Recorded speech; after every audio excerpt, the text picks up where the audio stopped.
আমি যেই কঠিন সিচুয়েশনে দাঁড়িয়ে আছি, এই সিচুয়েশনে নিজেকে খুব একা লাগছে। মনে হচ্ছে কেন আমার একটা আপন ভাই বোন নেই। যদি আমার একটা আপন ভাই বোন থাকতো তাহলে হয়তো বা আমার লাইফটা অনেকটা হলেও ইজি হইতো। অ্যাটলিস্ট আমি আমার মনের দুঃখের কষ্টগুলো শেয়ার করতে পারতাম। এখন আমি কি করব, কি করা উচিত কিছুই বুঝতে পারছি না। Hello, Assalamu alaikum everyone. This is Shanta from Daily Diary of Shanta. So welcome back to my another new blog. আজকের সকালটা শুরু করছি এক কাপ গরম কফি দিয়ে। অনেক দিন পর আজকে সকালে হচ্ছে কফি খাওয়া দিয়ে শুরু করছি। সো এখন চলে যাব হচ্ছে আমি ওয়াফিয়াকে ডাকতে। এমনিতেও ওয়াফিয়া ঘুম থেকে উঠে অনেক বেশি লেট করে। তারপরে ঘুম থেকে ওঠার পর মিনিমাম সে 1-1.5 ঘন্টা পর্যন্ত কিছুই খেতে চায় না। পরে হচ্ছে জাস্ট আমি সকালের ব্রেকফাস্টে ওকে হচ্ছে আমি ডিমটা খাওয়াই, কারণ হচ্ছে আমার এই ডিমটা খাওয়াতেই প্রায় সকাল গড়িয়ে দুপুর হয়ে যায়। তারপরে হচ্ছে ও ডিম খাওয়া শেষই হয় না।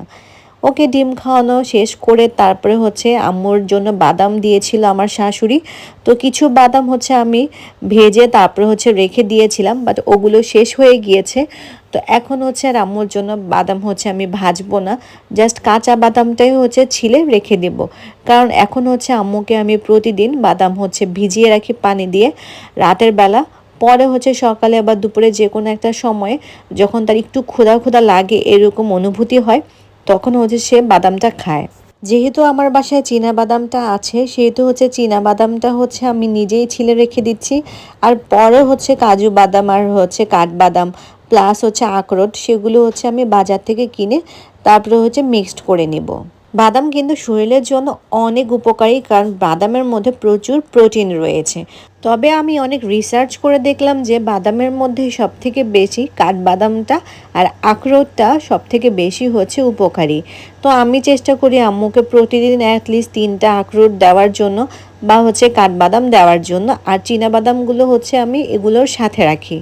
আমাদের বাসায় আসলে বাদামটা সবথেকে বেশি পছন্দ করে হচ্ছে ওয়াফিয়া বিশেষ করে যখন হচ্ছে ওর দাদু বাড়িতে যায়, ওর দাদা তো সবসময় হচ্ছে ওর জন্য বাদাম এনে রাখে, প্লাস হচ্ছে আব্বু সবসময় হচ্ছে বাদামটা খায়, যার কারণে সবসময় আব্বুর টেবিলে বাদামটা থাকে।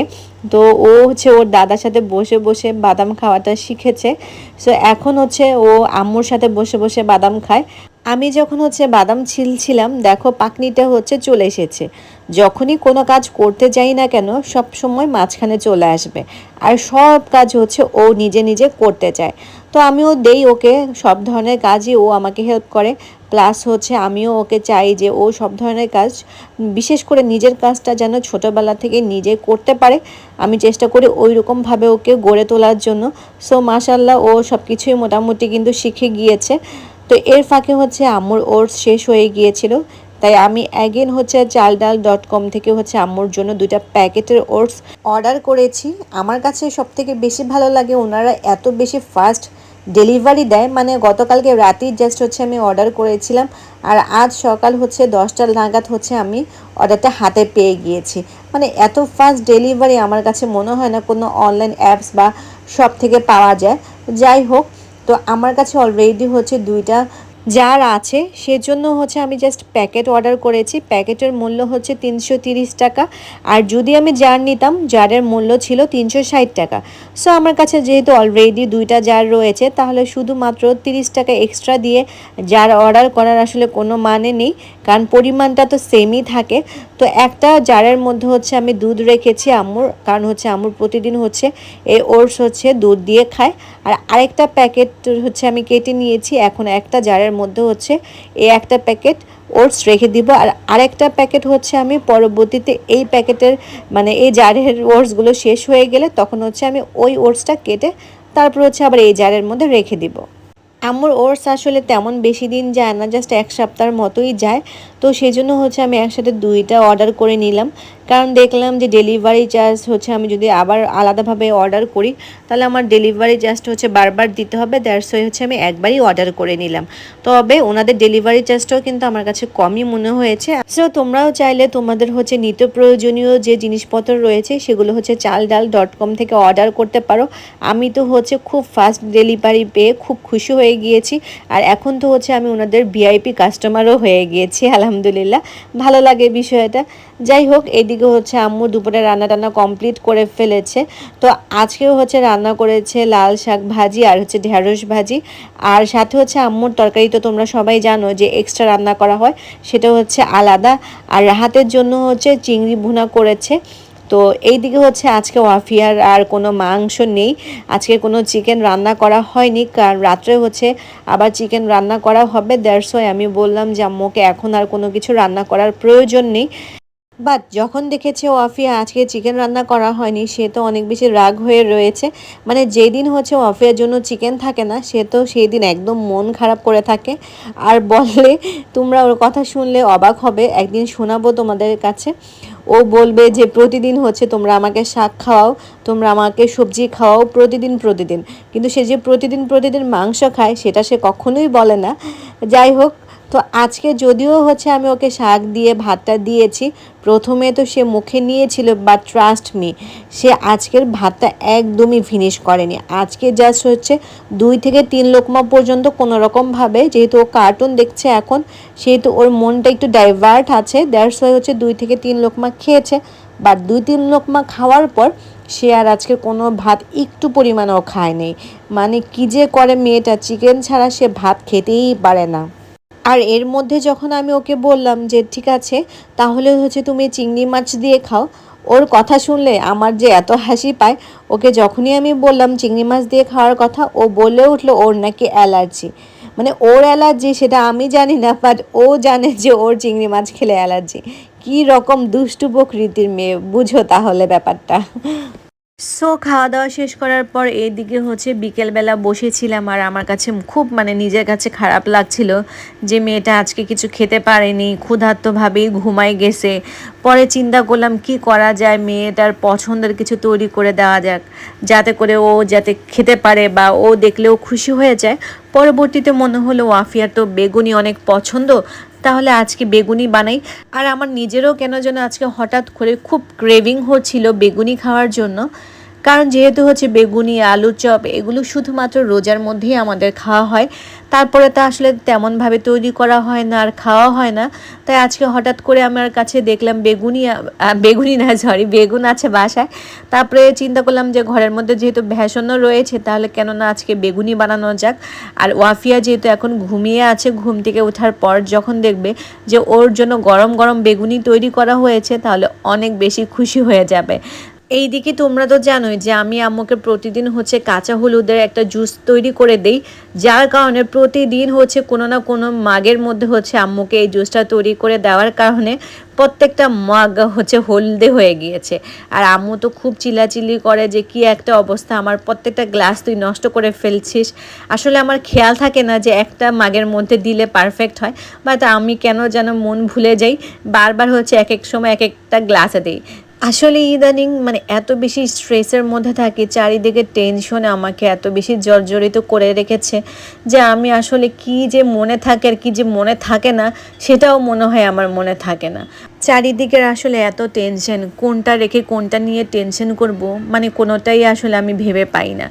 এইদিকে তোমরা তো জানোই যে আমার আম্মু অনেক অসুস্থ, তো তাকে নিয়ে তো আমি প্রতিদিন রাত আসলে এত বেশি স্ট্রেসের মধ্যে থাকি। প্লাস হচ্ছে কোনো রাতেই হচ্ছে আমি ঠিকমতো ঘুমাতে পারি না, 2-1 ঘন্টা পর পরই হচ্ছে আমি ঘুম থেকে উঠে উঠে আম্মুকে চেক করি কোনো কিছুর প্রয়োজন আছে কি না। সো দিনের বেলা একটু ঘুমাই, যাতে যেহেতু রাত্রে ঘুমাতে পারি না ঠিক মতো। এর মধ্যে হচ্ছে আমার আব্বু যেহেতু সরকারি চাকরি করে, তোমরা অনেকেই যারা হচ্ছে আমার রেগুলার ব্লগ দেখো তারা জানো। সো এইদিকে হচ্ছে আমার আব্বুরও চাকরি শেষের পর্যায়ের দিকে, মানে আর 2-3 মাসের মতো আছে আর কি। সো আমাদের রিসেন্টলি হচ্ছে বাসা চেঞ্জ করতে হবে, মানে হচ্ছে আমরা যে কোয়ার্টারটাতে থাকি সে বাসাটা ছেড়ে দিতে হবে। সো নতুন বাসা খুঁজতে হবে। তো বাসা খোঁজাটাও একটা ঝামেলার বিষয় তোমরা জানো, প্লাস হচ্ছে বাসা চেঞ্জ করাটা তো আরও অনেক বেশি ঝামেলাকর।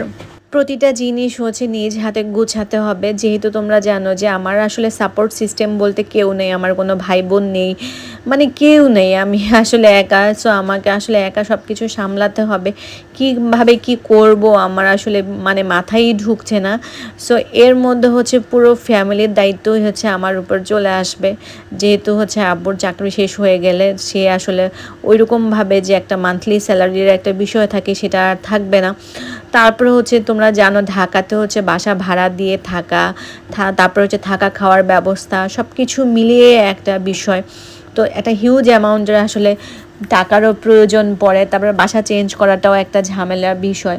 প্লাস হচ্ছে যেহেতু হচ্ছে আমি জন্মের পর থেকেই অ্যাকচুয়ালি হচ্ছে মহাখালীতে থাকি, আমার জীবনের অর্ধেকটা সময় হচ্ছে আমি পার করে ফেলেছি এখানে। আমার ছোটকাল, শৈশবকাল, কিশোরীকাল, এখন তো মধ্যবয়সী কালেও চলে আসছে। যাই হোক, তো নিজের একটা এরিয়া, নিজের বাড়ি, নিজের এলাকা, মানে এইটা ছেড়ে যাওয়ারও কিন্তু খুব একটা কষ্ট। আমার পরিচিত জায়গাগুলো, পরিচিত রাস্তাটা আর পরিচিত থাকবে না। আমি সেই পরিচিত মানে চিরচেনা সেই পথগুলোকে ফেলে একটা অন্য একটা এরিয়াতে চলে যাব। কোথায় যাব, কোন জায়গাটা আসলে আমার জন্য সুইটেবল, আমি আসলে কিছুই বুঝে উঠতে পারছি না। আর সাথে হচ্ছে আমার মেয়ের লাইফেরও একটা বিষয় আছে। অফিয়াকে যেহেতু আমি এবার স্কুলে ভর্তি করতে চেয়েছিলাম, বাট যে কারণেই হোক আম্মু যেহেতু অসুস্থ, এবার আর ওয়াফিয়াকে ভর্তি করানো হয়নি। তো নেক্সট আসলে আমি ওয়াফিয়ার ক্যারিয়ার কি করব, ওয়াফিয়াকে কোথায় ভর্তি করাবো, ওয়াফিয়ার পড়াশোনার একটা বিষয় আছে, প্লাস হচ্ছে বাসা ভাড়া, থাকা খাওয়ার মানে একটা বিষয় আছে। এগুলো যদি আসলে ওভার এক্সপেন্সিভ হয়ে যায় তখন অ্যাকচুয়ালি সারভাইভ করাটাও অনেক বেশি কষ্ট হয়ে যাবে। তো সব মিলিয়ে আসলে কোথায় যাব, কি করব, আমি আসলে কিছুই বুঝতে পারছি না।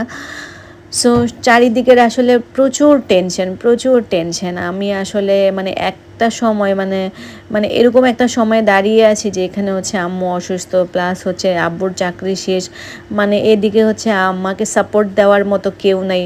আর আমার বাবা মার সব থেকে বড় সাপোর্টই হচ্ছে আমি। যেহেতু তোমরা জানো, যারা হচ্ছে রেগুলার আমার ব্লগ দেখো, তারা জানবে যে আমার আব্বু অনেক বেশি সহজ সরল। সো তার পক্ষে আসলে দায়িত্ব নেওয়াটা বা ফ্যামিলির দায়িত্ব বোঝাটা, মানে এগুলো আসলে তেমন একটা ভাবে সে বুঝে না। তো এইদিকে হচ্ছে যে আমার সবথেকে বড় সাপোর্টার সে হচ্ছে আমার আম্মু। আর ইতিমধ্যে সেও যেহেতু অনেক অসুস্থ, তাকে হচ্ছে আমি এই ধরনের মেন্টাল প্রেশার দিতেই পারবো না, যেটা কিনা ওনার হেলথের জন্য অনেক বেশি খারাপ। সো সবগুলো প্রেশার অ্যাকচুয়ালি হচ্ছে আমার ঘাড়ে চলে এসেছে। তারপর আলহামদুলিল্লাহ, আলহামদুলিল্লাহ যে এই সময়ে আমার হাজবেন্ড যদি আমার পাশে না থাকতো, তাহলে আসলে আমি কখন যে আসলে মাটি থেকে নিচে পড়ে যেতাম আমি কল্পনাও করতে পারতাম না। সো বিপদে আসলে যে কিনা সবসময় তোমার পাশে থাকবে সেই হচ্ছে আসলে হাজব্যান্ড। হাজারো রাগ, অভিমান, ঝগড়া যাই হোক না কেন, দিন শেষে এই মানুষটা আসলে না কখনোই হাত ছেড়ে যায় না। তারপরেও সব কিছুর জন্য আল্লাহর কাছে শুক্রিয়া। হয়তোবা এটা আমার পরীক্ষার সময় চলতেছে, একদিন সব কিছুই ঠিক হবে ইনশাআল্লাহ। যাই হোক, এই কঠিন সময়ে আশা করছি তোমরা অ্যাটলিস্ট হচ্ছে আমার পাশে থাকবে আর আমাকে সবসময় সাপোর্ট করবে। সো আজকের ব্লগটা আমি এখানেই শেষ করব, বেশি লং করব না। সো নেক্সট ব্লগে আবার তোমাদের সাথে দেখা হয়ে যাবে। সে পর্যন্ত সবাই ভালো থাকবে, সুস্থ থাকবে। আল্লাহ হাফেজ।